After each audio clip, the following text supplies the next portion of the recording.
No quadro Acessibilidade de hoje, vamos falar sobre uma recente decisão do Tribunal de Justiça do Distrito Federal, que condenou uma empresa de patinetes por danos morais a um homem com deficiência visual. Para comentar os aspectos jurídicos dessa decisão e explicar os direitos das pessoas com deficiência em situações como essa, eu converso agora com o advogado especialista em direitos humanos e também direito das pessoas com deficiência, Dr. Renan Penchel. Seja bem-vindo, bom dia. Olá, bom dia, Sérgio. É um prazer estar aqui novamente. Vamos explicar a situação para o nosso ouvinte compreender, doutor Renan. Essa pessoa com deficiência estava andando pela calçada e tropeçou nesses patinetes elétricos para locação, foi isso? Exatamente. Essa semana saiu uma reportagem, né, mas quem vê o título da reportagem imagina que a pessoa com deficiência estava andando com patinete. Não é bem assim. Sobretudo em razão da deficiência dessa pessoa, né? Na verdade, essa empresa de aluguel de veículos elétricos acaba não organizando melhor, né, a ponto de colocar os seus veículos em determinados locais, né, mas os clientes acabam deixando os veículos elétricos, os patinetes, largados na calçada, em qualquer canto, e muitas vezes caídos sobre a calçada, atrapalhando os transeuntes. É aí que entra a pessoa com deficiência, sobretudo aquela deficiência visual, né?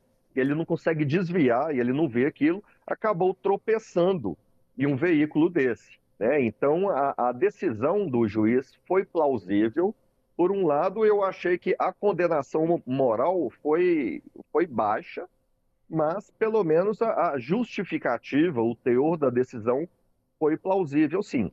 O juiz deixa claro que a imprevisibilidade da conduta de um usuário, um cliente da empresa, ao estacionar o patinete no local irregular e deixá-la caído, é um dos riscos que a empresa assume ao adotar o modelo de operação descentralizado, né? Então, quando a empresa, ela decidiu começar a atuar nesse ramo, ela já deveria prever esses riscos e já deveria enquadrar dentro do seu orçamento anual, né? Talvez até uma percentagem voltada para indenizações.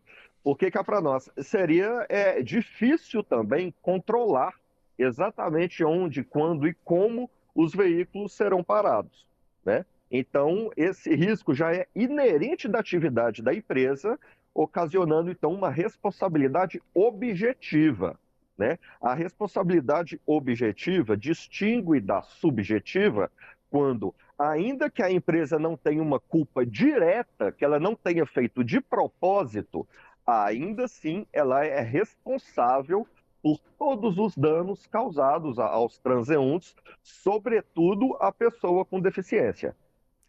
Fico imaginando também aquelas pessoas contra, né, as decisões, vai falar, mas doutor Renan, o deficiente visual não estava com a sua bengala, não tinha como se desviar desse patinete parado? Não, não é bem assim que acontece, não. Na verdade, eu até convido essas pessoas, se quiserem fazer um teste, tentar passar um único dia com os olhos vedados, mas o dia inteiro. Eu convido, se conseguir subir ou descer uma escada, atravessar uma rua, ainda que qualquer bengala, até bengalas eletrônicos com sensores de aproximação, desculpe, mas eu duvido muito que alguém conseguiria. Então, não só uma pessoa com deficiência visual, mas principalmente aquelas com deficiência que têm uma mobilidade reduzida, ou cadeirantes, e não só pessoas com deficiência, uma gestante, uma idosa ou uma pessoa com carrinho de bebê, né? Então a empresa deve ter sim uma responsabilidade objetiva nesse sentido. Quais os principais direitos, então, das pessoas com deficiência no que diz respeito à segurança e acessibilidade em espaços públicos, doutor Renan Penchel? Sim, o Estatuto da Pessoa com Deficiência, que está completando 10 anos, né? Que é de 2015 e também é conhecido como a LBI, é a Lei Brasileira de Inclusão.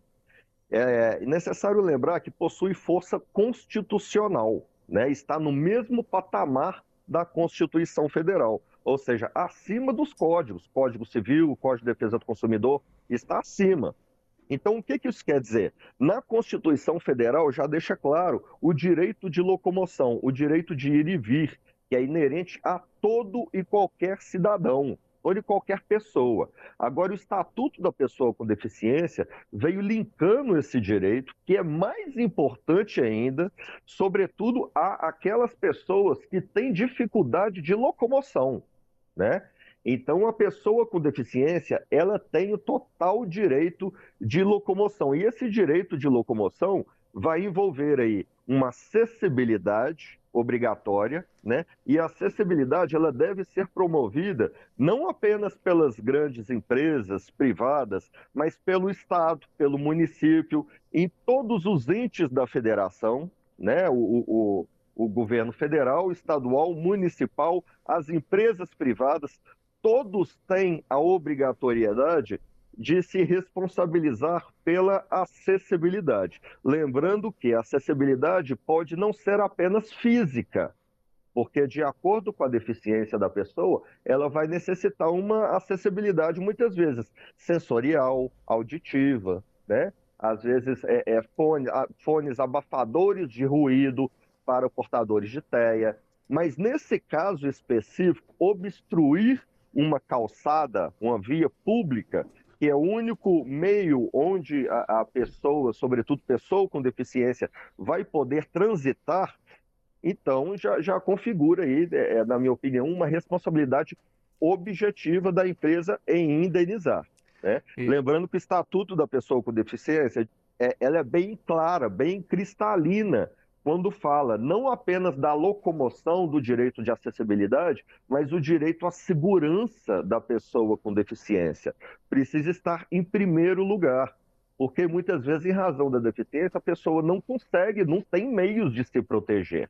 Então, a proteção dos direitos dessas pessoas precisam sim ter um foco maior, né? Estamos conversando no quadro Acessibilidade com o Dr. Renan Penchel a respeito de uma decisão da Justiça do Distrito Federal que condenou uma empresa de patinetes de locação por danos morais a um homem com deficiência visual. Esse homem tropeçou nesse equipamento que estava numa calçada. Além dessa responsabilidade da empresa, o que nós vemos aqui também, doutor Renan, é que a sociedade também tem muita gente que não tem essa consciência, né, de deixar um patinete assim de qualquer jeito sobre qualquer calçada, né? Exatamente. Lamentavelmente, a gente pode perceber que foi necessário aplicar uma responsabilidade objetiva, né? Como eu já havia explicado, o que diferencia da subjetiva seria basicamente aquela culpa ou fazer por gosto, ter a intenção, vamos dizer assim, né? Por que que eu precisei falar isso? Porque muitas vezes a primeira culpa, né? Vamos dizer assim, quem deveria ter tido a intenção pode ter sido muitas vezes os clientes, né, dessa empresa que utilizam esses serviços, esses veículos e acabam por deixar lá jogado. Então, eu acredito que a coisa essencial que poderia ser feito, tanto pela própria empresa, mas como pelo Estado também, em todos os níveis da federação, seria utilizar de políticas públicas para conscientizar a população de todos os riscos que podem trazer, não apenas para a pessoa com deficiência, mas para todos aqueles que ainda transitório, mas estão com uma certa dificuldade de locomoção, como idosos, gestantes, pessoas com carrinho de bebê, né? E pessoas com deficiência. E vão ter uma dificuldade, vão ter aquele passeio obstruído, né? Porque são barreiras arquitetônicas, né? Que é um termo muito utilizado pelo próprio Estatuto da Pessoa com Deficiência. Então, essas barreiras arquitetônicas não podem existir. Então, se a empresa ou o Estado sugerirem lugares específicos para deixarem esses equipamentos, ou mesmo a população, né, os clientes da empresa, se conscientizarem e pensarem que isso não pode ficar jogado no meio do passeio. Então, eu acho que é um pouco de tudo, né? Políticas públicas, conscientização das pessoas, a empresa privada pode ajudar a conscientizar, fazer alguns programas e mandar mensagens, e o Estado também, né? Então, as pessoas precisam, sobretudo, entender que isso vai atrapalhar outras pessoas no futuro, independente de que seja deficiente ou uma mera dificuldade de locomoção. Inclusive, esta empresa, que é a locadora dos patinetes, ela sabe quem fez o uso daquele patinete que provocou aquele acidente. Seria interessante termos até uma ação regressiva dessa empresa contra o usuário, até para que isso sirva de efeito didático? Seria ótimo, sim, porque certamente a empresa, por meio do sistema eletrônico de locação, deve ter, sim, lá configurado no histórico quem utilizou por último ali naquela região, o usuário que largou por último, né? Mas eu acredito que para a empresa, após indenizarem essa pessoa com deficiência, para ela ter direito a uma ação de regresso, eu acredito que seria necessário deixar mais claro também até para os próprios clientes, onde, como, sob quais circunstâncias deverão locar, onde e onde deverão deixar, né, esses equipamentos. Então, eu não tomei ciência muito bem do estatuto dessa empresa, sobre o contrato, ainda que verbal, né, unilateral. Então, teria que dar uma olhada como que eles já salientam sobre os clientes de como deixar, né? Para saber se realmente já teria direito a uma ação de regresso. Mas eu acredito que sim, seria bom até para. É um ótimo exemplo que vai doer no bolso para que esses clientes já começam a se conscientizar. Mas lembrando que para a empresa conseguir entrar com a ação de regresso direto para aquele usuário, é necessário que o usuário já tenha pelo menos se cientificado ou notificado, já estivesse ciente de como, porquê, sob quais circunstâncias, e ainda que não tivesse, o simples fato de deixar algo largado, jogado na rua, ainda que não fosse sublocado, na minha opinião, já configuraria um dano moral, sim. O senhor acredita então, doutor Renan, que decisões como essa, elas podem incentivar mudanças até no comportamento das empresas e dos usuários? Com certeza, com certeza. Essas decisões, essas condenações que vêm acontecendo, vão criando um pensamento, né, tanto para as pessoas que locam os equipamentos, e um pensamento também para as empresas, porque ao longo do tempo dessas condenações, elas vão precisar se adequar, né? As empresas, os transeuntes que locam os equipamentos, vão precisar adequar o seu pensamento também, a sua conscientização para deixar de largarem esses equipamentos jogados. As empresas também vão começar a adotar medidas para inibir esse tipo de comportamento das pessoas e até inibir e restringir, tentar evitar para que isso prejudique outras pessoas, e até o poder público também vai poder utilizar as políticas públicas para conscientizar melhor a população, né? A condenação e a justificativa pelo fato de ser condenado, né? Ok, mas o valor eu ainda achei baixo, baixo. Eu acredito que poderia melhorar ainda mais a conscientização dessa empresa, das pessoas, se o judiciário começar a aumentar um pouco esses valores, até como proposta de doer no bolso, principalmente das empresas, né? Porque cá para nós houve apenas um dano moral, não foi pedido nada material.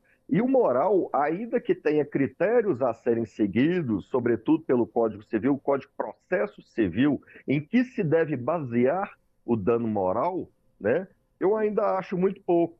Aqui deixa bem claro nessa decisão que o dano moral ele precisa ter o caráter pedagógico, né, na medida compatível com o porte econômico da empresa, ou seja, o caráter pedagógico seria educacional, a ponto de doer um pouquinho no bolso da empresa para que ela deixe de fazer esse tipo de coisa. Ou então, nesse caso da omissão, que ela tome medidas cabíveis para evitar que isso venha se repetir, né? Então, mas o dano moral não tem só o caráter pedagógico e educacional da empresa, vai ter também aquele outro caráter, que seria o nível social do requerente, né? Da pessoa que está pedindo.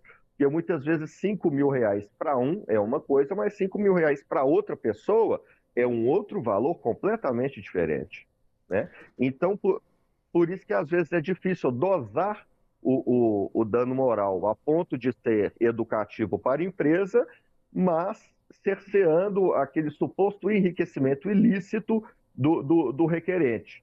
Por isso é necessário alcançar esse meio termo e, na minha opinião, tá sempre mais favorável à empresa, que R$ 4.000 para ela não é nada, em contrapartida para uma pessoa que sofreu isso, pode não ser nada também, né? Então é lamentável. A gente gostaria que os valores dos danos morais, sobretudo em razão do desrespeito à pessoa com deficiência, principalmente no caráter da sua segurança, da sua mobilidade, né, deveria ser bem maior. Essa é a minha opinião.